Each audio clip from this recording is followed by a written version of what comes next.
Deuteronomy chapter 15. Debts and the poor. At the end of every 7-year period you shall have a remission of debts. And this is the manner of the remission. Creditors shall remit all claims on loans made to a neighbor, not pressing the neighbor, one who is kin, because the Lord's remission has been proclaimed. You may press a foreigner, but you shall remit the claim on what your kin owes to you. However, since the Lord, your God, will bless you abundantly in the land the Lord, your God, will give you to possess as a heritage, there shall be no one of you in need. If you but listen to the voice of the Lord, your God, and carefully observe this entire commandment which I enjoin on you today.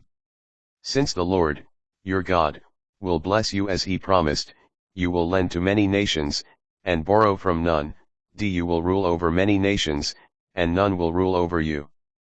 If one of your kindred is in need in any community in the land which the Lord, your God, is giving you, you shall not harden your heart nor close your hand against your kin who is in need. Instead, you shall freely open your hand and generously lend what suffices to meet that need. Be careful not to entertain the mean thought, the 7th year, the year of remission, is near, so that you would begrudge your kin who is in need and give nothing, and your kin would cry to the Lord against you and you would be held guilty. When you give generously and not with a stingy heart, for that, the Lord, your God, will bless you in all your works and undertakings. The land will never lack for needy persons, that is why I command you, open your hand freely to your poor and to your needy kin in your land. Hebrew slaves. If your kin, a Hebrew man or woman, sells himself or herself to you, he or she is to serve you for 6 years, but in the 7th year you shall release him or her as a free person. When you release a male from your service, as a free person, you shall not send him away empty-handed, but shall weigh him down with gifts from your flock and threshing floor and winepress, as the Lord, your God, has blessed you, so you shall give to him.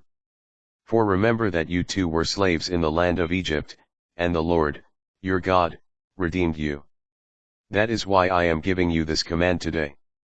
But if he says to you, I do not wish to leave you, because he loves you and your household, since he is well off with you, you shall take an awl and put it through his ear into the door, and he shall be your slave forever. Your female slave, also, you shall treat in the same way. Do not be reluctant when you let them go free, since the service they have given you for 6 years was worth twice a hired laborer's salary, and the Lord, your God, will bless you in everything you do. Firstlings. You shall consecrate to the Lord, your God, every male firstling born in your herd and in your flock. You shall not work the firstlings of your cattle, nor shear the firstlings of your flock. In the presence of the Lord, your God, you shall eat them year after year, you and your household, in the place that the Lord will choose.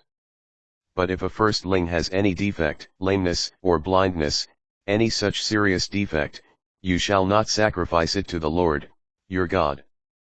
But in your own communities you may eat it, the unclean and the clean eating it together, as you would a gazelle or a deer.